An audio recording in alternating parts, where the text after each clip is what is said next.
मेरी शादी के 6 महीने बाद ही मैं विधवा हो गई थी। मेरे ऊपर दुखों का पहाड़ टूट गया था। मेरे पति का एक छोटा भाई भी था जो हमेशा मुझे घूरता ही रहता था। वह मुझसे नजदीकियां बढ़ाना शुरू कर दिया।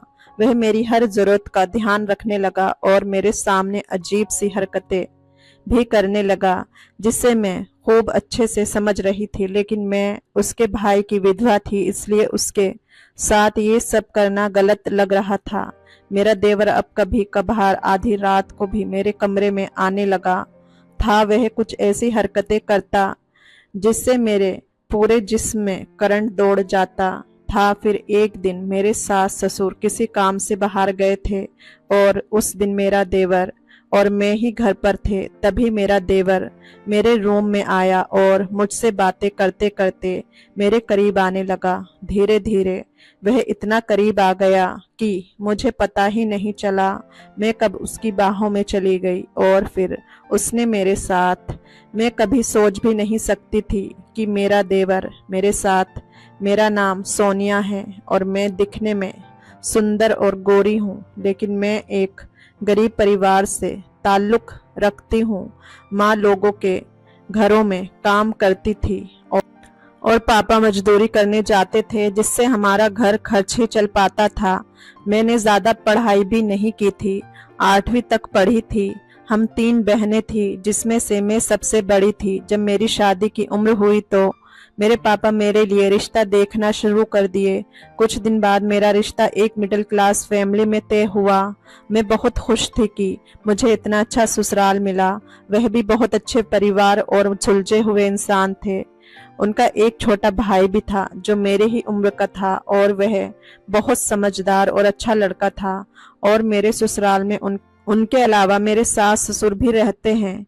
इतना अच्छा ससुराल पाकर मैं बहुत ही खुश थी। मेरे देवर का नाम वरुण था। वह अभी पढ़ाई कर रहा था और मेरे पति एक फैक्ट्री में मैनेजर का काम करते थे। वहां उन्हें अच्छी तनख्वाह मिल रही थी, जिसकी वजह से घर खर्च अच्छे से चल रहा था। धीरे धीरे वक्त गुजरता गया और शादी को 6 महीने हो गए।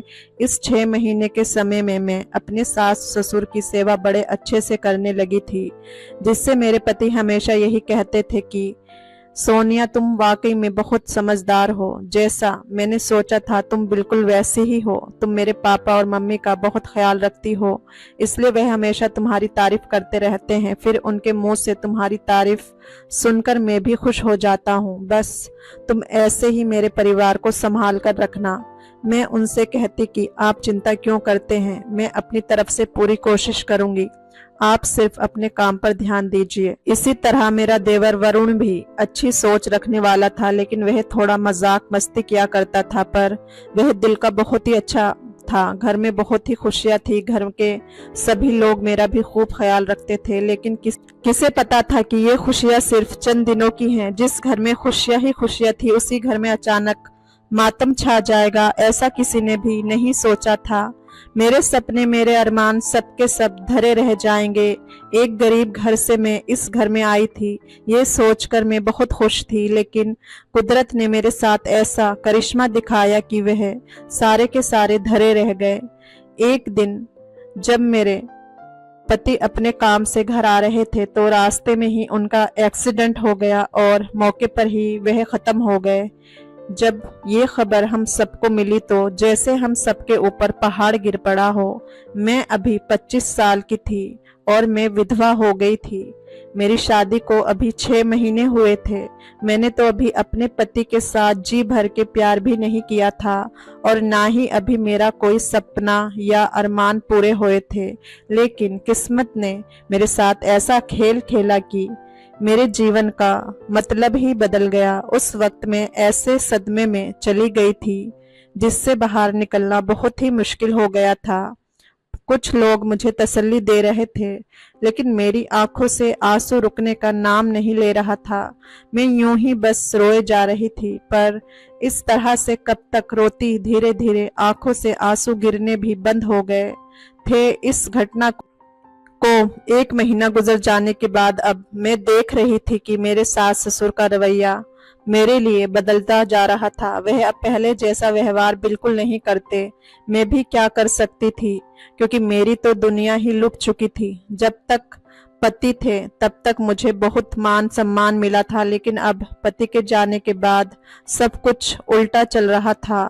घर में बस एक देवर ही था जो मेरी तकलीफों को अच्छे से समझ रहा था, लेकिन वह भी बेचारा क्या कर सकता था। मैं अपने कमरे में बैठी ये सोच रही थी कि मैं अपने माँ बाप के पास चली जाऊं, लेकिन अब मैं उन्हें और तकलीफ नहीं देना चाहती थी क्योंकि उनकी हालत पहले से ही खराब थी और अगर मैं भी चली जाऊंगी तो उनको बहुत मुश्किलों का सामना करना पड़ेगा। अब चाहे जो भी हो, मैं यही रहकर सब कुछ सहन करूंगी क्योंकि मैं इस घर की बहू हूँ, इसलिए मेरा भी इस घर में हक था। अब तो मेरी सास मुझे ताने भी देने लगी थी। वह कहती कि तू मेरे बेटे को खा गई, अगर तुझसे अपने बेटे की शादी ना की होती तो आज मेरा बेटा जिंदा होता, लेकिन ये मेरी भूल थी कि शादी तुझसे की। सास की इस तरह की बातें मेरे सीने में किसी तीर की तरह लगती थी। ऐसा लगता था जैसे अब मुझे जीना ही नहीं चाहिए। आखिर इसमें मेरी क्या गलती थी? क्या मैंने खुद अपने पति को मारा था? पति के जाने का दुख मेरे अंदर कितना है ये मैं लफ्जों में बयां नहीं कर सकती। घर की हालत अब दिन ब दिन खराब होती जा रही थी, लेकिन मेरा देवर इस बात को बखूबी समझ रहा था। फिर उसने अपनी पढ़ाई बंद कर दी और अपने लिए नौकरी ढूंढना शुरू कर दिया। उसने मुझे समझाया कि भाभी, आप माँ की बातों का बुरा मत माना करो क्योंकि माँ और पिताजी पुराने ख्याल के हैं, इसलिए वह इन सब बातों को समझ नहीं पा रहे हैं। मैं भी अपने देवर वरुण की बात को मान जाती थी क्योंकि वह हमेशा से ही मुझे खुश देखना चाहता था और मेरे से इतने प्यार से बात करता था कि मैं उसकी बात मान जाती थी। वह मुझे हमेशा खुश देखना चाहता था, लेकिन मेरे अंदर जो तकलीफ थी उसे मैं कैसे भूल सकती थी। मैं अभी सिर्फ 25 साल की विधवा थी। मेरे तो अभी मौज करने के दिन थे, लेकिन मैं तकदीर की मारी थी, इसलिए मुझे सिर्फ दुख ही दुख मिल रहा था। मुझसे अब एक नौकरानी की तरह घर का काम कराया जा रहा था, जिससे मेरी हालत और भी ज्यादा खराब होती जा रही थी। कुछ दिन के बाद मेरे देवर को एक ऑफिस में काम मिल गया और वह काम पर जाने लगा था। वो रोज सुबह जाता और शाम को ही वापस आता था। फिर सास ससुर के सोने के बाद मेरे कमरे में आ जाता था। कमरे में आने के बाद फिर मुझसे बातें करने लगता। वह मेरे लिए चोरी छुपे कुछ ना कुछ लेकर आता। वह मेरा पूरा ध्यान रखता। मैं उसे कहती कि वरुण, तुम मेरे लिए ये सब मत लाया करो, कहीं माँ को पता चल गया तो हमारे बारे में गलत सोचेंगी। मेरी बातों को सुनकर कहता, भाभी आप चिंता मत करिए, आप बस अपना ध्यान रखिए। वरुण मुझे हर तरह से समझने का प्रयास करता, फिर मैं भी क्या कर सकती थी, उसकी बातों का मन रखना ही पड़ता था क्योंकि जो इंसान हमारी कदर कर रहा था, अगर मैं उसकी कदर ना करती तो ये मेरे संस्कार के खिलाफ होता। वक्त यूं ही गुजर रहा था। मुझे हर दिन अपनी सास के ताने सुनने पड़ रहे थे, लेकिन मैं सास को कुछ नहीं कह पाती थी। मुझे पता था कि अगर मैं सास से ज्यादा कुछ कहूंगी तो वह मुझे और ज्यादा जलील करेगी, इसलिए मैं चुपचाप उनकी बातों को सुन लेती थी। शनिवार के दिन वरुण के ऑफिस की छुट्टी थी। उस दिन घर के काम निपटाने के बाद मैं अपने कमरे में बैठकर अपने पति को याद कर रही थी। उनकी यादों में मेरी आंखें नम थी। उनके रहते मैं कितनी खुश थी, लेकिन अब तो मेरे लिए जीना मुश्किल हो गया था। तभी मेरा देवर मेरे कमरे में आ गया। वह मेरी आंखों में आंसू देखकर कहने लगा, भाभी आप रो क्यों रही हो? अब जो चला गया वह तो दोबारा वापस नहीं आ सकता। अगर इस तरह से अपने आप को तकलीफ दोगी तो आपकी तबीयत ज्यादा ना बिगड़ जाए। मैंने देवर से कहा कि वरुण, तुम मेरी इतनी फिक्र क्यों करते हो जबकि आपकी माँ मुझे हर रोज ताने मारती है। आखिर इसमें मेरा क्या कसूर है? पति के जाने का दुख मुझे भी तो है, क्या वह इस बात को नहीं समझती है? मैं ये सब कुछ अपने देवर वरुण से कह रही थी और रोए जा रही थी। तभी वह मेरी आंखों से आंसू पोंछने लगा और कहने लगा, भाभी आप तो समझदार हैं और आप समझ सकती हैं, धीरे धीरे सब कुछ ठीक हो जाएगा। मैं हमेशा आपके साथ हूँ, आप चिंता मत करिए। वरुण की ऐसी बातें सुनकर मैं उसे गले लगकर रोने लगी। घर में एक वही तो था जो मुझे समझ सकता था और मेरा ख्याल भी वही रखता था। वह मुझे अपने गले लगा लिया और मेरे साथ रोने लगा। जब मैंने उसकी आंखों में आंसू देखा तो मैं तुरंत उससे दूर हटकर उसे चुप कराने लगी। कुछ देर के बाद हम दोनों चुप हो गए और आपस में यूं ही बातें करने लगे। तभी मेरी सास वहां आ गई और मुझे इस तरह से वरुण के साथ देखकर उल्टा सीधा कहने लगी। वह कहने लगी, मेरे एक बेटे को तो खा गई है, अब मेरे दूसरे बेटे को भी खाएगी क्या? आज के बाद मेरे बेटे से दूर रहना। सास की बात सुनकर तो जैसे मेरे ऊपर बिजली गिर पड़ी। मैं यूं ही फिर फूट फूट कर रोने लगी। वरुण अपनी माँ को समझा रहा था, लेकिन वह उसकी किसी भी बात को समझने के लिए तैयार नहीं थी। वह मुझे ही दोषी ठहरा रही थी। इस तरह मेरे पति की मौत को 8 महीने गुजर गए। ये 8 महीना वरुण मेरा बहुत ख्याल रखा और इसी बीच हम दोनों में नजदीकियां बढ़ गई थी। मुझे ऐसा महसूस होने लगा था कि वरुण मुझसे प्यार करने लगा है, क्योंकि इतना ज्यादा ख्याल कोई और नहीं रख सकता था।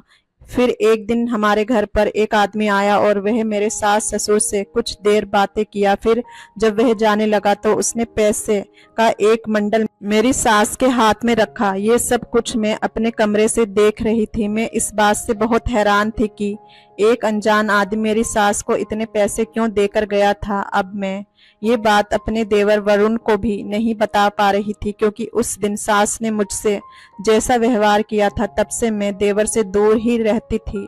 लेकिन देवर हमेशा मेरी फिक्र करता था, मेरे हालातों के बारे में जानने की कोशिश करता था और फिर ना चाहते हुए भी उससे बात करनी पड़ती थी। आज शाम को जब वरुण घर आया तो उस समय सास ससुर कहीं बाहर गए हुए थे। तब मैंने पैसे और उस अनजान आदमी के बारे में बता दिया। वह मेरी बात पर यकीन नहीं कर रहा था। तब मैंने कहा कि वह खुद अपनी माँ से इस बारे में बात करे। थोड़ी देर के बाद जब मेरी सास घर आई तब उनके आते ही वरुण पूछने लगा कि माँ, तुम्हें कोई अनजान आदमी पैसे देकर गया है? वह कहने लगी कि हाँ, लेकिन ये बात तुम्हें कैसे पता? वरुण अपनी माँ से इसके बारे में पूछा तो वह बताने से साफ इनकार कर रही थी कि ये पैसे उसे क्यों दिए गए थे। लेकिन फिर वरुण ने अपनी कसम माँ को दी। तब वह कहने लगी कि वह आदमी सोनिया से शादी करना चाहता है। पता नहीं कब और कैसे उसे सोनिया के बारे में पता चला। फिर एक दिन वह उसे देखने भी आया था और उसे सोनिया बहुत पसंद आई थी। वह उसको पाना चाहता है। उसी दिन उसने मुझे सोनिया से शादी करने के लिए बोला था। मैंने उसे मना कर दिया था, लेकिन फिर वह मुझे बहुत सारे पैसे देने को बोला। तब मैंने सोचा कि ये ऐसे भी अब हमारी किस काम की है। इसी वजह से हम इसे घर से विदा कर देना चाहते हैं। सास के मुंह से ये बातें सुनकर मुझे ऐसा लग रहा था जैसे अभी जमीन फटे और मैं उसमें समा जाऊं। मेरे जीने की इच्छा पूरी तरह से खत्म हो चुकी थी। मेरे सास ससुर इतना नीचे गिर सकते हैं ये मैंने कभी सोचा भी नहीं था। मेरा देवर इस बात पर अपने माँ बाप को बुरा भला कहने लगा। वह कहने लगा कि भाभी हमारे घर की इज्जत है और आप अपने ही घर की इज्जत बेचने जा रहे हैं। आपको इतना भी समझ नहीं है। अगर भाभी की जगह पर आप होती और आपकी सास आपके साथ ऐसा करती तो आप क्या करती? देवर सासू माँ पर गुस्सा करने लगा, कहने लगा, भाई के जाने के बाद से मैं देख रहा हूँ कि आप लोग भाभी के साथ बहुत गलत कर रहे हैं। फिर भी भाभी चुपचाप सहन कर रही हैं, क्योंकि वह आप लोगों को सास ससुर नहीं बल्कि अपने माता पिता समझती हैं। जरा सोचो, ऐसी संस्कारी बहू आपको कहाँ मिलेगी? अरे वह तो किस्मत का खेल था कि भाई अब इस दुनिया में नहीं है। इसमें भाभी का क्या दोष है? जरा सर उठाकर भाभी की तरफ देखो। इनकी भी अभी उम्र ही क्या है और ये इतनी ही उम्र में एक विधवा की जिंदगी जी रही हैं। क्या उससे बड़ा दुख उनके लिए और कुछ है? देवर की बात सुनकर मेरे सास ससुर को अफसोस होने लगा। उन्हें यकीन हो गया था कि वह मेरे साथ बहुत गलत कर रहे थे। वह मुझसे माफी मांगने लगे, लेकिन मैं इतनी निर्दय नहीं थी कि मैं माफ ना करती। मैंने उन्हें माफ कर दिया। मैंने कहा, माँ जी, आप मेरी सास नहीं माँ हैं। आपको मुझ पर पूरा अधिकार है, आप कुछ भी कह सकती हैं। मेरी बात सुनकर वह रोने लगी और मुझे गले से लगा लिया। उसके बाद मेरे सास ससुर ने मेरी शादी वरुण के साथ करने का फैसला कर लिया। उन्होंने मुझसे इस बारे में पूछा। मैं अपने पति को तो कभी नहीं भूल सकती थी, पर मैंने अपने आप में महसूस किया कि मैं भी वरुण से प्यार करने लगी हूँ। वैसे भी अभी मेरी उम्र ही क्या थी और अभी से अकेले पूरी जिंदगी गुजारना बहुत मुश्किल है, इसलिए मैंने अपनी सास को अपनी मंजूरी दे दी। 2 दिन के बाद ही मेरी शादी वरुण से कर दी, जबकि मैं अपने पहले पति को कभी नहीं भूल सकती। लेकिन अब जब मुझे किसी के सहारे की जरूरत थी तब वह नहीं थे।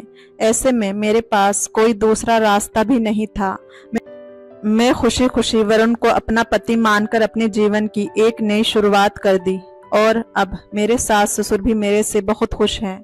अब हम लोग खुशी खुशी एक साथ जीवन गुजार रहे हैं। दोस्तों, कहानी पसंद आई हो तो लाइक, शेयर और चैनल को सब्सक्राइब जरूर करें। फिर मिलेंगे एक नई दिलचस्प कहानी में। धन्यवाद।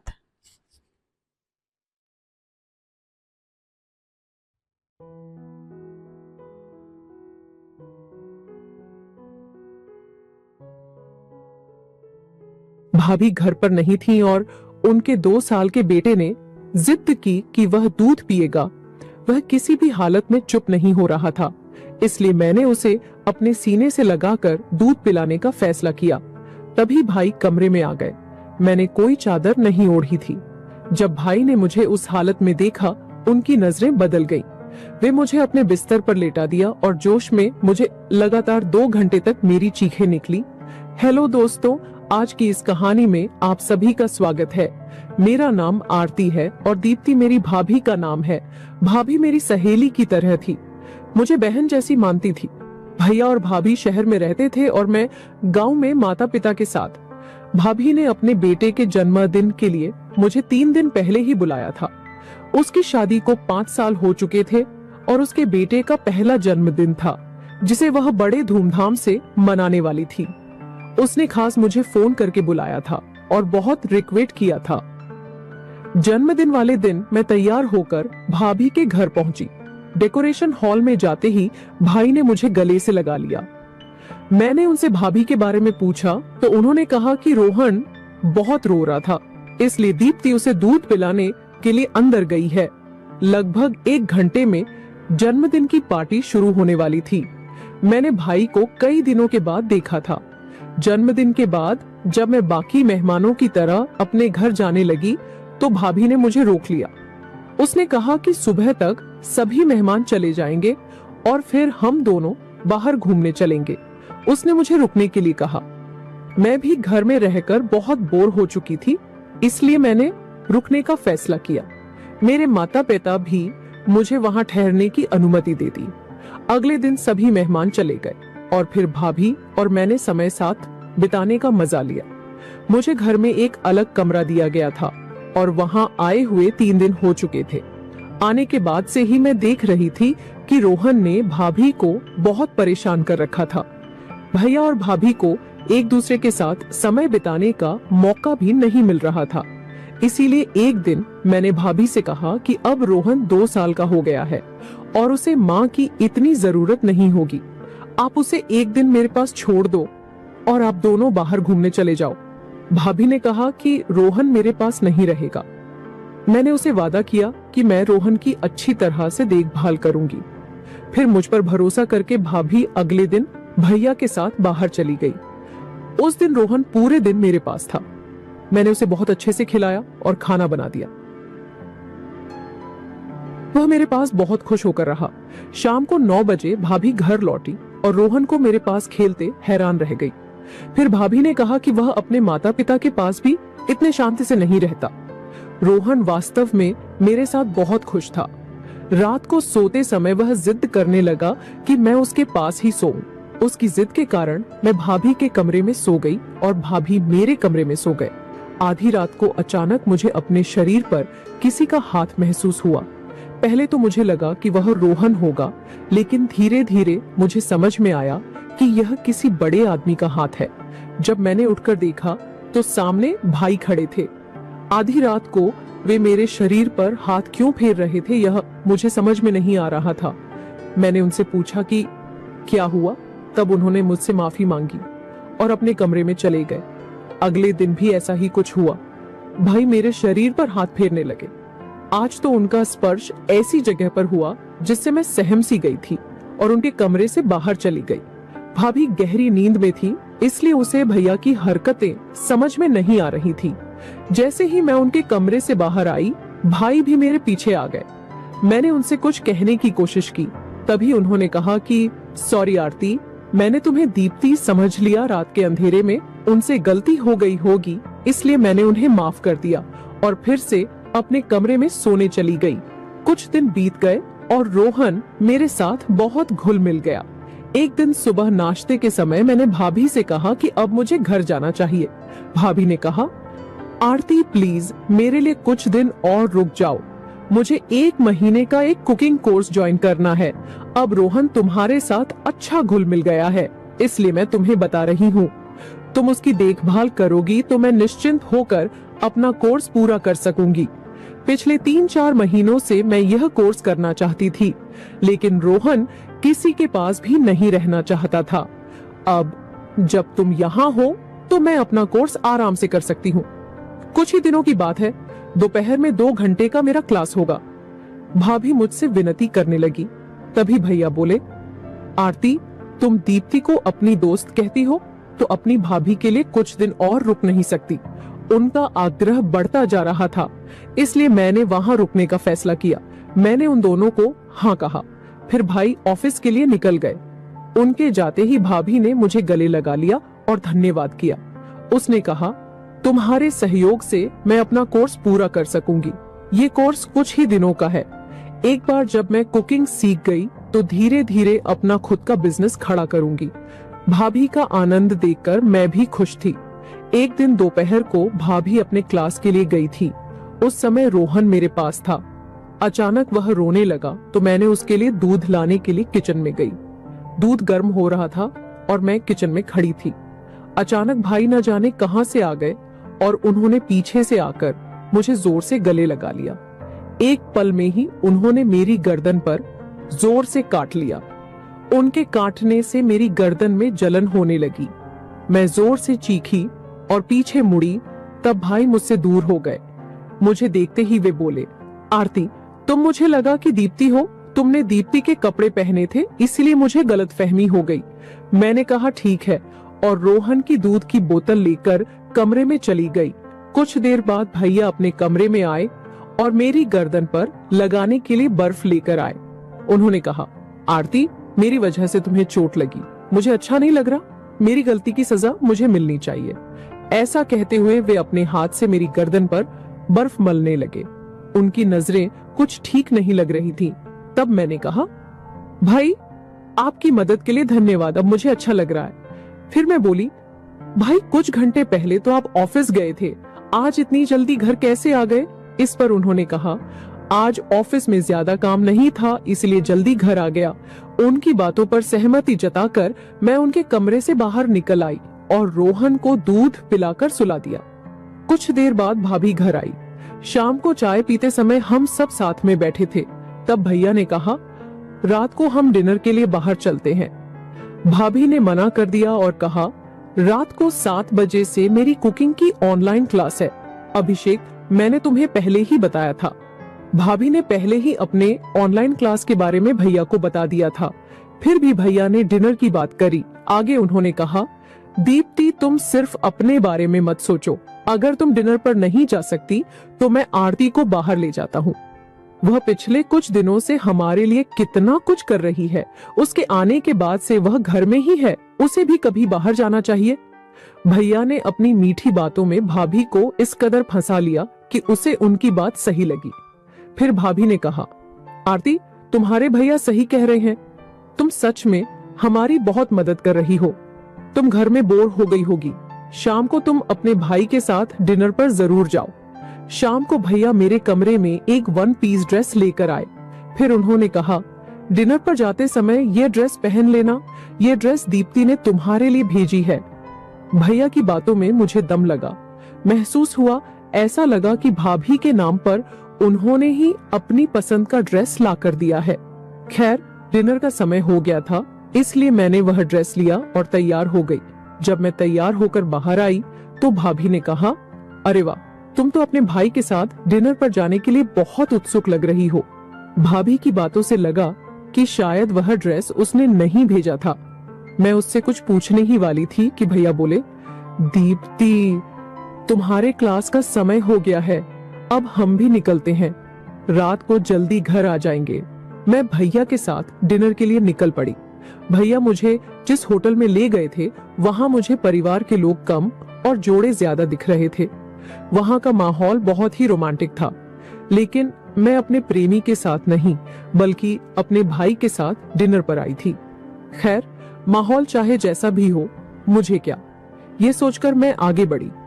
भाई ने मेरे गले में हाथ डालकर होटल में प्रवेश किया। डिनर करते समय भी वे बार बार मेरे खुली टांगों पर हाथ रख रहे थे। मैं जितनी बार उनसे दूर सरकती, वे उतनी बार मेरे पास आ जाते थे। जल्दी से जल्दी डिनर खत्म करके हम घर पहुंचे। फिर रात को भाभी के कमरे में सोने के लिए मैंने मना कर दिया। उस रात मुझे ऐसा लगा कि मेरी वजह से भाभी और भैया को एक दूसरे के साथ समय बिताने का मौका नहीं मिल रहा। रात को मैंने भाभी के सामने भैया से कहा, आज आप अपने कमरे में सो जाइए, मेरी वजह से आप दोनों के बीच दूरी नहीं होनी चाहिए। इस पर भैया ने कहा, हमें साथ सोने की कोई जरूरत नहीं है। इतना कहकर वे दूसरे कमरे में चले गए। भैया का व्यवहार और बातें यह बता रही थीं कि उन्हें अपनी पत्नी में कोई दिलचस्पी नहीं है। भैया के जाने के बाद मैं भाभी के कमरे में गई। भाभी का चेहरा उदास दिख रहा था। मैंने उससे पूछा, भाभी, क्या तुम्हारे और भैया के बीच सब कुछ ठीक है? भैया तुम्हें पहले जैसा प्यार करते हैं ना? इस पर भाभी ने कहा, हाँ, सब ठीक है। डिलीवरी के बाद से मेरी सेहत काफी बिगड़ गई है और वजन भी बढ़ गया है। तभी से तुम्हारे भैया मुझसे थोड़ा दूर रहने लगे हैं, लेकिन मैं जल्दी ही अपने लिए और उनके लिए भी दुबली हो जाऊंगी। फिर उसने मुझसे पूछा, तुम अब तक शादी क्यों नहीं की? तुम्हारी उम्र अब 25 साल हो गई है, अब तुम्हें शादी कर लेनी चाहिए। इस पर मैंने कहा, मुझे मंगल दोष है। माता पिता कहते हैं कि मंगल दोष वाली लड़की की शादी मंगल दोष वाले लड़के से ही होनी चाहिए। मैं 25 साल की हो गई हूँ, लेकिन अभी तक मुझे मेरा परफेक्ट जीवन साथी नहीं मिला है, इसीलिए मैं अभी तक सिंगल हूँ। फिर भाभी ने कहा, तुम्हारी तरह खूबसूरत और सुडौल शरीर वाली लड़की पर किसी भी आदमी की बुरी नजर पड़ सकती है। तुम पुरुषों से थोड़ा संभल कर रहना। बातों बातों में हम सो गए। अगले दिन भाभी अपने क्लास के लिए गई। उस समय रोहन मेरे साथ खेल रहा था। खेलते खेलते वह सो गया और मैं भी उसके पास सो गई। कुछ समय बाद रोहन नींद में रोने लगा और मुझे अपनी माँ समझने लगा। रोहन रो रहा था। तभी मैंने भाभी को कॉल लगाई, लेकिन वह कुकिंग क्लास में थी, इसलिए फोन नहीं उठा सकी। आज रोहन मुझे अपनी माँ समझ रहा था।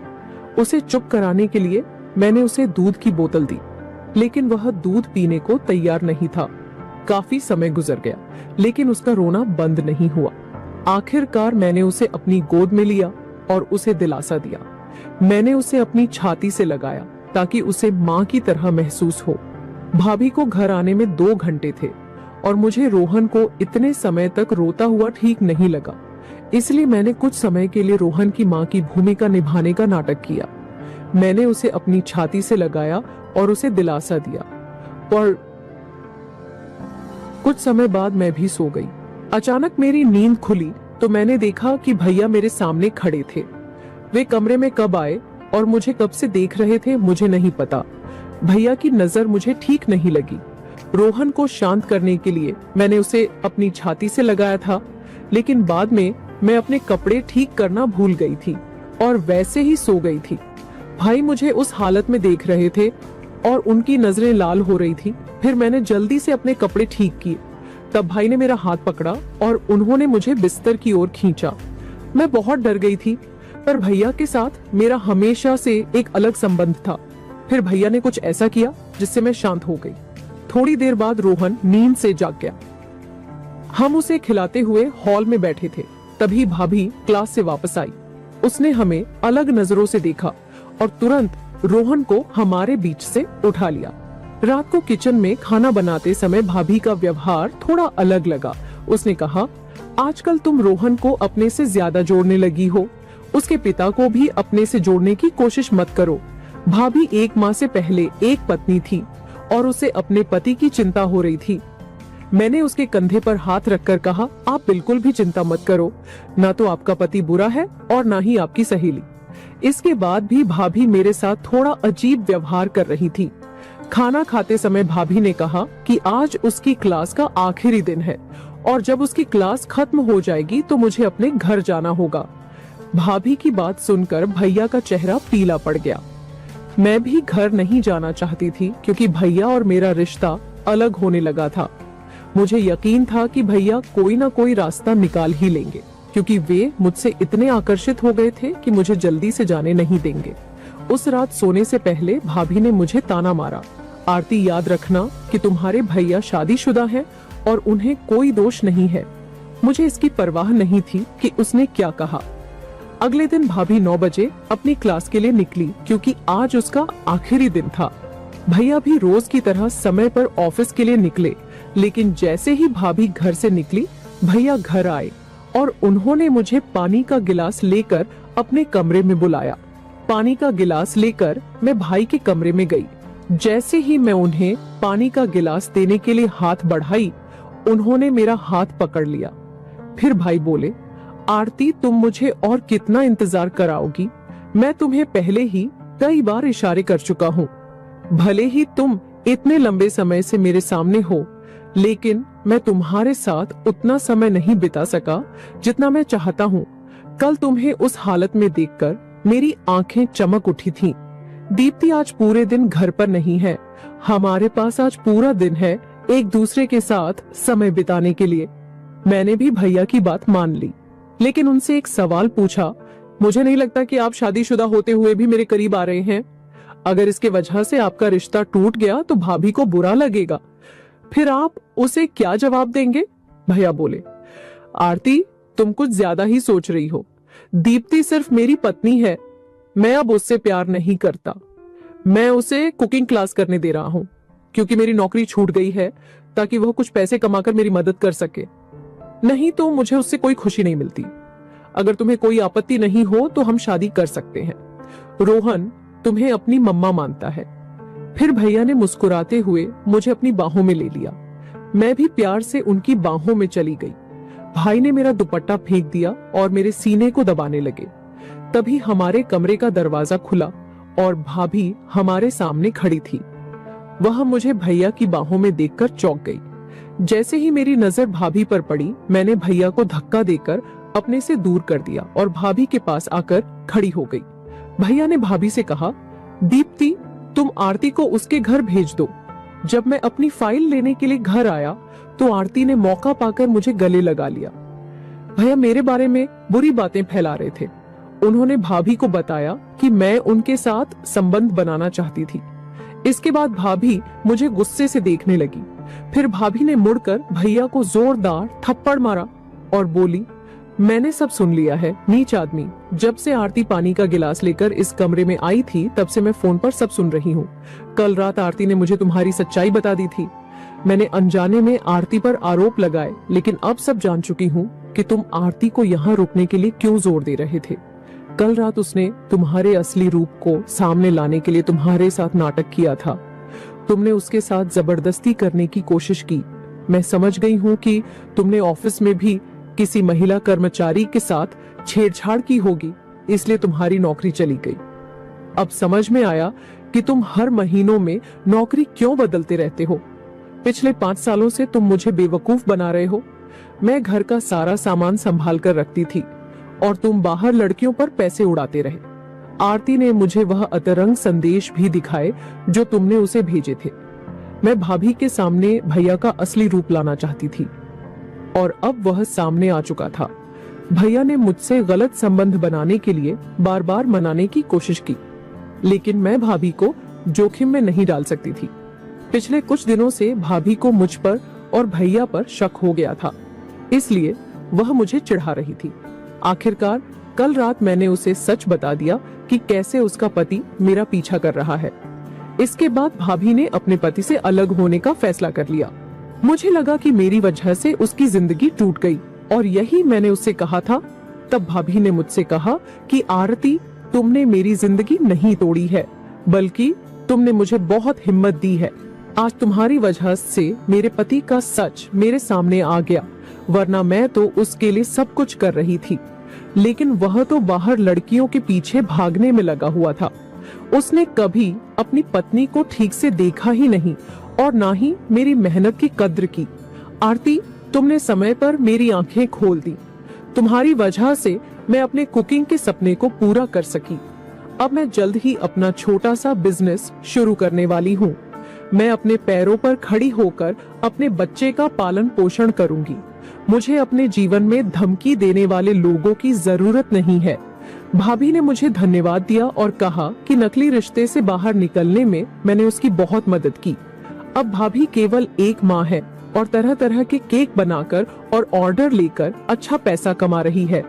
वह अपना और अपने बेटे का अच्छे से भरण पोषण कर रही है। भाभी आज एक स्वतंत्र महिला के रूप में जी रही है।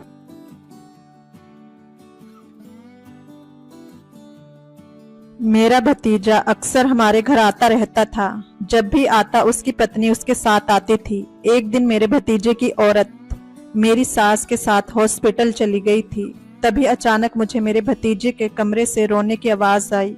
मैं कमरे में जाकर देखने लगी। मेरा भतीजा रोए जा रहा था। उसे रोता हुआ देखकर मैं उसके पास गई।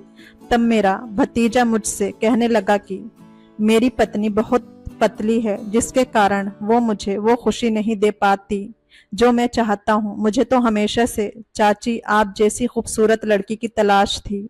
फिर अचानक लाइट चली गई और मेरे भतीजे ने अंधेरे का फायदा उठाकर मुझे अपने करीब कर लिया। और फिर पूरी रात, मेरा नाम पिंकी है और अभी मेरी शादी को कुछ ही दिन हुए थे तभी मेरा भतीजा मेरे घर आया। मुझे तो बस एक ही खुशी थी कि मेरी शादी के बाद मेरा भतीजा पहली बार घर आया है। मैंने उसका खूब अच्छे से स्वागत किया। मेरे भतीजे की वाइफ भी उसके साथ आई थी। शादी की जल्दबाजी में मैंने भतीजे और उसकी वाइफ पर इतना ध्यान नहीं दिया था, लेकिन अब मैं उसकी वाइफ को बहुत अच्छे से देख रही थी। वो शरीर से बहुत ही पतली थी। उसका बदन दिखने में बिल्कुल किसी मर्द जैसा लग रहा था, क्योंकि एक औरत की खूबसूरती उसके बॉडी से भी होती है, लेकिन ऐसा लगता है जैसे बॉडी ही नहीं है, इसलिए वो दिखने में अट्रैक्टिव नहीं थी। और उसके उलट मेरा भतीजा यानी कि उसका पति एक विशाल शरीर का मालिक था। मैं उन दोनों की जोड़ी देखकर हैरान रह गई थी, लेकिन मैंने इसके बारे में किसी को कुछ नहीं कहा, क्योंकि मैं अभी उस घर में नई नई शादी करके आई थी। मैं किसी का भी नेचर अच्छे से नहीं जानती थी। उसकी औरत घर आने के बाद कहीं भी घूमने निकल जाती थी। मेरा भतीजा अपनी पत्नी के साथ घूमने नहीं जाता था। मेरी शादी के बाद भतीजे की और मेरी ये पहली मुलाकात थी। मेरा भतीजा बहुत खुले विचारों वाला था। वो मेरी हर छोटी से छोटी बात की तारीफ कर रहा था। मैं उसके खुले और सरल स्वभाव को समझ नहीं पाई और मुझे नहीं पता था कि उसके पीछे उसके पास कोई वजह होगी। उसने पहली बार मेरे हाथ का बना हुआ खाना खाया। फिर उन्होंने सबके सामने मेरी बहुत तारीफ कर दी। फिर मेरा भतीजा मुझे 3000 रुपया देने लगा। भतीजे ने मेरी जो तारीफ की उसे सुनकर उसकी वाइफ बहुत गुस्से से भतीजे की तरफ देख रही थी। उसकी निगाहों का मुझ पर कोई असर नहीं हुआ। उसके बाद वो मेरे भतीजे को लेकर अपने कमरे में चली गई और मुझे जो शगुन मिला था उसे लेकर मैं रसोई में चली गई। कुछ दिन बाद वो फिर से हमारे घर आ गई। अब वो हर 2 दिन में आने जाने लगी, जिसके कारण हमारा हनीमून का प्लान नहीं बन पा रहा था। इसलिए मैं अपने पति विक्की से बोली कि अपने भतीजे से बात करिए कि वो और उसकी बीवी हर 2-3 दिन में यहाँ आ जाते हैं। विक्की ने कहा कि मेरा एक ही भतीजा है, इसलिए मैं उससे कुछ नहीं कह सकता। विक्की ने एक शब्द में जवाब देकर मेरा मुंह बंद कर दिया था। उस दिन भतीजा हमारे घर पर था। फिर कुछ देर बाद मुझे भतीजे की आवाज सुनाई दी। जब मैं उसके कमरे में गई तो उसने मुझे हल्दी वाला दूध बनाने को बोल दिया। मैं वो दूध अपने पति को देना चाहती थी, लेकिन अब हल्दी वाला दूध बनाने के बाद मैं अपने भतीजे के कमरे में जाने लगी। तभी मैंने अपने भतीजे को हॉल में बैठे हुए देखा। फिर उसने मुझे हॉल में बुलाया। मैं उसके पास गई और उसे दूध का गिलास देने लगी। तभी वो मुझे अलग नज़र से देख रहा था। फिर मेरे हाथ से दूध का गिलास लेते समय उसका हाथ मेरे हाथ को छू गया। फिर जैसे ही उसने मेरा हाथ पकड़ा, मैं कांप कर रह गई और दूध का गिलास मेरे हाथ से छूट गया और आधा दूध नीचे और आधा दूध मेरे कपड़ों पर गिर गया, जिसके कारण मेरे कपड़े खराब हो गए और मैं तुरंत अपना हाथ छुड़ाकर अपने कमरे में चली गई। मैं वहां गिरे हुए दूध को भी साफ नहीं कर पाई थी। मैं अपने कमरे में आते ही अपने कपड़े बदलने लगी और कपड़े बदलने के बाद मैंने पीछे मुड़कर देखा तो मेरा भतीजा मेरे कमरे के दरवाजे पर खड़ा था। उसे देखकर मेरी आंखें फटी की फटी रह गई, क्योंकि पता नहीं कब से वो मुझे कपड़े बदलते हुए देख रहा था। फिर मेरे मन में कई सवाल उठे, लेकिन मैं कुछ पूछ नहीं पाई। फिर वो मुझसे कहने लगा कि पिंकी चाची, मेरी गलती की वजह से तुम्हारे कपड़ों पर दूध गिर गया। मैं इसके लिए आपसे माफी मांगने आया हूँ। मेरा भतीजा माफी तो मुझसे मांग रहा था, लेकिन उसकी नजरें मेरे वजूद पर टिकी हुई थी। उसके बाद मैं किचन में चली गई। थोड़ी देर बाद खाना खाते समय मैंने उनकी बातचीत सुनी। मैंने सुना कि वो कल अपने घर जा रहे हैं। अब तो बस एक रात की ही बात थी, तो मैं बर्दाश्त कर लूंगी। भतीजे को मैंने उससे बिना कुछ कहे उसकी माफी को कबूल कर लिया। अगले दिन सुबह वो लोग अपने घर के लिए रवाना हो गए, लेकिन उसकी बीवी वो वापस लौट आई। आज जब वो आई तो उसकी आंखों में आंसू थे। मेरी सास ने उससे पूछा कि वो क्यों रो रही है। फिर वो बोलने लगी कि मेरी शादी को 3 साल हो गए हैं और अभी तक मैं बे औलाद हूँ। मेरे पति अब मुझे नए नए तरीके से सुनाते हैं। वो कहते हैं कि मेरी चाची जिसका विवाह उसके बाद हुआ है, वो तुझसे पहले माँ बन जाएगी, पर तू तो बांझ ही रहेगी। मुझे लगता है कि कुछ दिनों के बाद मेरा पति मुझे छोड़ देगा। जैसे ही उसकी बातचीत खत्म हुई, मेरा भतीजा घर के दरवाजे से अंदर दाखिल हुआ। उसके हाथ में 2 बड़े बैग थे। मैं समझी कि वो अकेली आई है, पर ऐसा नहीं था। उसके पीछे उसका पति भी आ गया। उसके घर में अभी भी उसका अपना अलग कमरा था। सास ने उसे वहीं रहने की इजाजत दे दी। मेरा पति विक्की उन लोगों के आने जाने पर कुछ भी नहीं बोलता था और मेरे बोलने का तो सवाल ही नहीं उठता था, क्योंकि मेरी सास ने मुझे उनके सामने कुछ भी कहने का हक नहीं दिया था। मुझे नहीं पता था कि ये लोग घर पर कब तक रहेंगे। मुझे वो बिल्कुल भी पसंद नहीं थी। मुझे मेरा भतीजा बहुत पसंद था, क्योंकि वो मुझ पर नजर रखता था। इन लोगों के घर आने के अगले दिन ही विक्की अपने ऑफिस के काम से बाहर गांव चला गया। वो सुबह ही बाहर गांव के लिए निकल गया। उनके जाने के बाद भतीजा सुबह 9 बजे ऑफिस के लिए निकले। उसके बाद मेरी सास उसकी औरत को लेकर डॉक्टर के पास चली गई। अब दिन के 11 बज रहे थे और इस समय में घर पर बिल्कुल अकेली थी। मैंने घर का बच्चा हुआ काम खत्म कर दिया और नहाने के लिए चली गई। जब मैं नहाने गई तो मैंने हॉल में टीवी चालू छोड़ दिया, क्योंकि मुझे म्यूजिक सुनना बहुत पसंद था। कुछ देर में मैं नहाकर गाना गुनगुनाते हुए बाहर हॉल में आई और अपने टॉवल को पकड़ते हुए डांस करने लगी। तभी मेरा टॉवल छूटकर नीचे गिर गया और उसी वक्त मेरा भतीजा मेरे सामने आ गया। क्योंकि दरवाजा खुला हुआ था, मैंने अपने भतीजे को देखकर तुरंत अपने टॉवल को उठाया और दौड़ते हुए अपने कमरे में चली गई, क्योंकि मैंने तब छोटी सी टॉवल के अलावा कुछ भी नहीं पहना हुआ था। इस हालत में मैं सिर्फ विक्की के सामने रहती थी और आज मेरा भतीजा भी मुझे देख चुका था। तभी मेरा भतीजा मेरे पीछे दौड़ता हुआ आया और उसने मुझे कपड़े बदलने का भी समय नहीं दिया। उसने कहा, चाची मुझे ज़रूरी फाइल नहीं मिल रही है, मुझे अर्जेंट ऑफिस जाना है। चाची उस फाइल को ढूंढने में मेरी सहायता कर दें। फिर उसने मेरा हाथ पकड़ा और मुझे मेरे कमरे से बाहर खींच कर ले आया। मैं अपने भतीजे के सामने उस टॉवल में ही थी, जिसके कारण मेरा वजूद साफ नजर आ रहा था। मेरा भतीजा मुझे अपने कमरे में ले गया। वहां उसने मुझे कुछ फाइलें दी।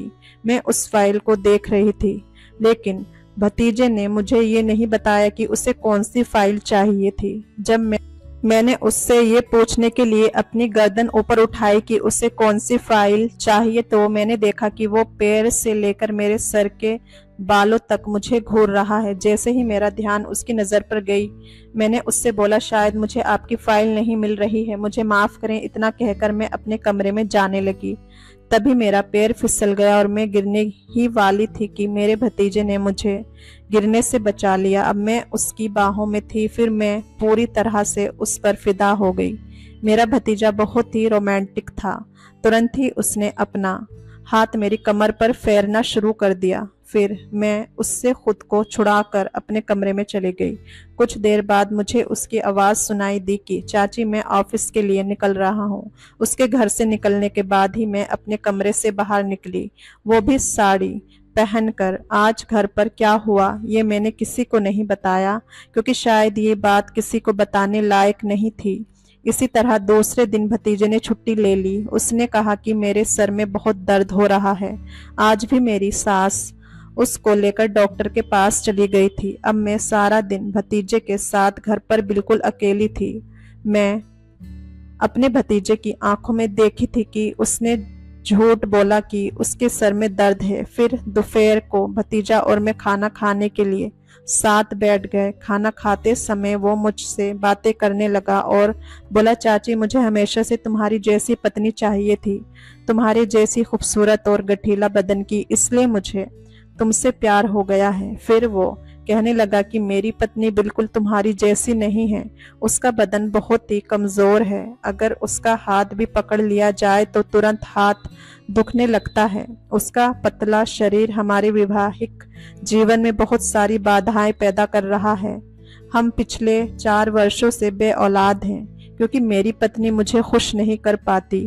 मुझे नहीं पता था कि ये मेरे साथ अपनी वैवाहिक बातें क्यों बता रहा है। मैंने सोचा कि बच्चा ना होने से वो सचमुच परेशान है, तो मैं उसकी बात सुन रही थी। उस दिन सुबह से शाम हो गई, लेकिन मेरी सास अभी तक घर पर नहीं आई थी। हर दिन की तरह मैं रात के लिए खाना बनाने लगी। मैं रसोई में खाना बना रही थी, तभी मेरे फ़ोन की घंटी बजी। मैं फ़ोन लेने हॉल में आ गई। विक्की का कॉल आया था। इससे पहले कि मैं अपना फ़ोन उठाती, रिंग बंद हो गई। जैसे ही फ़ोन बजना बंद हुआ, मुझे किसी और की आवाज़ सुनाई दी। मैं आवाज़ की ओर आगे गई तो आवाज़ मेरे कमरे से ही आ रही थी। मैंने अपने कमरे में देखा तो भतीजा कमरे में बिस्तर पर बैठा हुआ कुछ बोल रहा था। मैं उसे देखकर अपने कमरे में अंदर आ गई। मैंने उससे पूछा कि आप मेरे कमरे में क्या कर रहे हैं। फिर वो मेरे सवाल का जवाब दिए बिना कुछ और बात करने लगा। उसने कहा, चाची, मैं बहुत ही दुखी हूँ। मेरे दुखी होने का एकमात्र कारण मेरी पत्नी है, जो मुझे कोई खुशी नहीं दे सकती। मैं उसके दुबले पतले शरीर से बहुत परेशान हूँ। बातें करते करते वो मेरे हाथों को अपने हाथों में ले लिया। फिर उसने कहा कि विक्की ने बहुत पैसा कमाया है और उसे आप जैसी बहुत ही खूबसूरत पत्नी भी मिली है। तुम सच में बहुत खूबसूरत हो और बिल्कुल वैसी हो जैसी एक मर्द चाहता है। वो मुझसे अजीब सी बातें करने लगा। मैंने उससे कहा, मैं तुम्हारी चाची हूँ, मुझसे ऐसी बातें ना किया करो। जब मैं उससे बात कर रही थी तभी घर की घंटी बजी और मैं तुरंत अपने कमरे से बाहर आ गई। रात के 9 बजे सास और वो घर पर आई थी। अब घर वो अपने पति को मेरे कमरे से बाहर आते हुए देखी तो वो तुरंत अपने पति की आंखों को पहचान लेती, लेकिन मेरा भतीजा तो एकदम से कमरे से भाग निकला। उसकी वाइफ बहुत भोली थी। वो मेरी बात पर विश्वास नहीं करती, इसलिए मैंने विक्की को ही सब कुछ बताने का फैसला किया। अब मैं विक्की के घर आने का इंतजार कर रही थी। मैं विक्की को कॉल करना भूल गई थी। जब मुझे ध्यान आया तो मैंने तुरंत विक्की को फोन किया। विक्की ने कहा कि मैं रात के 1 बजे तक घर आ पाऊंगा। मुझे ये सुनकर बहुत खुशी हुई कि विक्की घर आ रहा है, क्योंकि उसके आते ही मैं उसे उसके भतीजे के कारनामे बताने वाली थी। रात के 10 बजे तक घर में सभी ने खाना खा लिया था, लेकिन मुझे खाना खाने का मन नहीं था, क्योंकि विक्की अभी तक घर नहीं आया था। उसके कहने के अनुसार 1 बज गए थे। जैसे ही वो हाथ पैर धोकर आया तो मैंने हम दोनों के लिए प्लेट लगा दी। खाने के तुरंत बाद मैं भी उसके साथ अपने कमरे में चली गई। फिर मैं विक्की से पूछने लगी कि उसकी यात्रा कैसी रही। उसने मुझे यात्रा के बारे में सब कुछ बता दिया, लेकिन मैं उसे कुछ और बताने वाली थी। लेकिन फिर मैंने सोचा कहीं विक्की गलत ना समझ जाए, इसलिए मैं उसे कुछ नहीं कह पाई। फिर विक्की जल्द ही सो गया था। अगले दिन विक्की शाम को जल्द ही ऑफिस से घर आ गया। आज सास और भतीजे की वाइफ भी डॉक्टर के पास से जल्दी आ गए थे। फिर विक्की अपनी माँ से पूछने लगा कि इलाज कैसा चल रहा है। फिर उसकी माँ बोली, डॉक्टर ने 1 महीने की दवाई दी है। डॉक्टर ने कहा है कि इस 1 महीने में सभी रिपोर्ट्स पॉजिटिव आएगी। बात करते समय भतीजे की औरत ने विक्की से कहा कि उसे दवा लेने के लिए गांव के बाहर जाना होगा। विक्की तुरंत उसके लिए गांव के बाहर जाने के लिए तैयार हो गया। वो कल ही गांव से घर लौटा था और फिर जाने को तैयार हो गया। भतीजे को अपने चाचा की कोई परवाह नहीं थी, जबकि वो भी अच्छी तरह से जानता था कि उसके भाई की अभी नई नई शादी हुई है। भतीजे की वाइफ बहुत मतलबी थी और मेरा पति ये नहीं देख पा रहा था। उसी दिन रात को मेरी तबीयत अचानक खराब हो गई। मुझे बहुत बेचैनी हो रही थी। मैंने विक्की से कहा, मेरी बहुत ज्यादा तबीयत खराब है, कम से कम तुम तो मेरे साथ घर पर रहो। फिर विक्की कहता है कि तुम्हारी बीमारी सामान्य है, लेकिन भतीजे की वाइफ का इलाज अभी बहुत जरूरी है। मुझे उसके लिए दवा लेने के लिए दूसरे शहर जाना होगा। कुछ घंटे आराम करो, फिर तुम अच्छा महसूस करोगी और जल्द ही ठीक हो जाओगी। इतना कहकर विक्की सो गया और अगली सुबह वो दूसरे शहर के लिए निकल गया। उसके जाने के बाद मेरी सास और वो हमेशा की तरह इलाज के लिए डॉक्टर के पास चली गई थी। सुबह भतीजा भी उनके साथ ही ऑफिस के लिए निकल गया था। मुझे ऐसा लग रहा था जैसे इस घर में मेरे अलावा और कोई काम करने वाला नहीं है। मैं सुबह से सबको नाश्ता देते देते थक गई थी, लेकिन किसी ने मेरा हाथ नहीं बटाया। अचानक जब घर में कोई नहीं था तो मुझे चक्कर आ गया और मैं किचन में ही बेहोश हो गई। कुछ देर बाद जब मेरी आंख खुली तो मैं अपने कमरे में थी। मेरा भतीजा मेरे पैरों के पास बैठा हुआ था। उसे देखकर मैं तुरंत उठकर बैठ गई। मैंने उससे कहा, आप यहाँ कैसे? फिर उसने कहा, चाची तुम मुझे गलत मत समझना, मैं सुबह से तुम्हारा चेहरा देख रहा हूँ। तुम्हारी तबीयत कुछ ठीक नहीं थी, इसलिए मैं ये देखने के लिए घर आया था कि क्या तुम्हें किसी की मदद की जरूरत है। जब मैं घर आया तो तुम रसोई में बेहोश मिली। जैसे ही तुम बेहोश हुई मैंने डॉक्टर को बुलाया। डॉक्टर ने बोला है कि तुम बहुत स्ट्रेस ले रही हो, जिसके कारण आपको चक्कर आ रहे हैं। डॉक्टर ने आपको आराम करने के लिए कहा है। मैं समझता हूँ कि आपकी चिंता का कारण मैं और मेरी पत्नी है। अब आपको चिंता करने की जरूरत नहीं है। हम शाम को ही अपने घर चले जाएंगे। वो तो अपना इलाज करवा रही थी, उसे जाने नहीं दे सकती थी, इसलिए मैं अपने भतीजे से बोली, मुझे आप लोगों से कोई दिक्कत नहीं है। आप सब मेरे अपने हो और जो आपने मेरे लिए किया है उसके लिए धन्यवाद। आज आपने डॉक्टर को बुलाया और मेरी मदद की। मैं आपका ये एहसान कभी नहीं भूल सकती। जैसे ही मैं अपना बाकी काम करने के लिए बिस्तर से उठने लगी तभी भतीजे ने मुझे फिर से बिस्तर पर बिठा दिया। फिर उसने मुझसे वहीं पर बैठने को कहा और रसोई से मेरे लिए नाश्ते की प्लेट लेकर आया। उसने मुझे अपने हाथों से नाश्ता खिलाया और कहने लगा कि मुझे ये भी पता है कि सुबह से आपने कुछ नहीं खाया। नाश्ते के बाद उसने मुझे अपने हाथ से दवा दी। फिर उसने मुझसे माफी मांगी। उसने कहा, कल मैंने आपसे जो भी बात की थी उसके लिए मैं माफी चाहता हूँ, मुझे माफ कर दीजिए। मेरा नजरिया गलत नहीं था, मैं भतीजे की भावनाओं को समझ गई। आज उसने मेरी मदद करके अपने दुख का बदला चुका दिया था। मैंने उसे तुरंत माफ कर दिया। उसके बाद उसने मुझे बिस्तर से उठने नहीं दिया। उसने कहा, आप 1 घंटा आराम करेंगी। 1 घंटे बाद जब मैं उठी तो घर बिल्कुल साफ पाया। उसने मेरा बचा हुआ सारा काम कर दिया था। उसने दोपहर का खाना बाहर से ऑर्डर किया था। वो विक्की से भी ज्यादा मेरा ख्याल रखने लगा था। वो हमेशा मुझसे कहता था कि उसे मेरी जैसी पत्नी चाहिए थी। अब उसकी देखभाल और प्यार को देखकर मैं भी उससे कहना चाहती थी कि मुझे भी तुम्हारे जैसा ही पति चाहिए था, लेकिन मैं उसके सामने अपनी भावना बताना नहीं चाहती थी। अगले 2 दिनों तक उसने मेरा बहुत ख्याल रखा। उसने ये कहकर अपने ऑफिस से छुट्टी ले ली थी कि उसकी तबीयत ठीक नहीं है, लेकिन जैसे ही मेरी सास और उसकी बीवी घर से बाहर जाती, वो घर के काम में मेरी मदद करने लगता था। पूरे दिन काम करके थक गई थी। मैंने विक्की को घर जल्दी आने के लिए मैसेज कर दिया और कमरे में बैठकर मैं उनका इंतजार कर रही थी। मुझे बहुत प्यास लग रही थी तो मैं पानी पीने के लिए किचन में जाने लगी। मैं उस वक्त नाइट गाउन में थी। मैं पानी पीने के लिए किचन में जा रही थी कि मेरी नज़र हॉल में बैठी हुई उसकी बीवी पर पड़ी। अभी भी उन दोनों पति पत्नी में बहस हुई थी। मुझे नहीं लगा कि ये उनके साथ बातचीत करने का सही समय है, तो मैंने पानी पिया और तुरंत अपने कमरे में चली गई। मेरे कमरे में जाने के कुछ ही मिनट बाद मेरा भतीजा मेरे कमरे का दरवाजा खटखटाने लगा। जैसे ही मैंने कुंडी खोली, वो मेरे कमरे में आ गया। आते ही बोला, मैं आपसे बात करने आया हूँ। मैं अच्छी तरह जानती थी कि उसे मुझसे क्या बात करनी थी। बोलते बोलते ही उसने मेरा हाथ अपने हाथों में ले लिया और फिर बोला, चाची आप बुरा ना मानो तो एक बात कहूँ, विक्की आपका बिल्कुल भी सम्मान नहीं करता। कितने दिनों तक इस घर में रहकर मैंने ये देखा है, लेकिन मैं वास्तव में तुमसे प्यार करने लगा हूँ, इसलिए मैं तुमसे बात करना चाहता हूँ।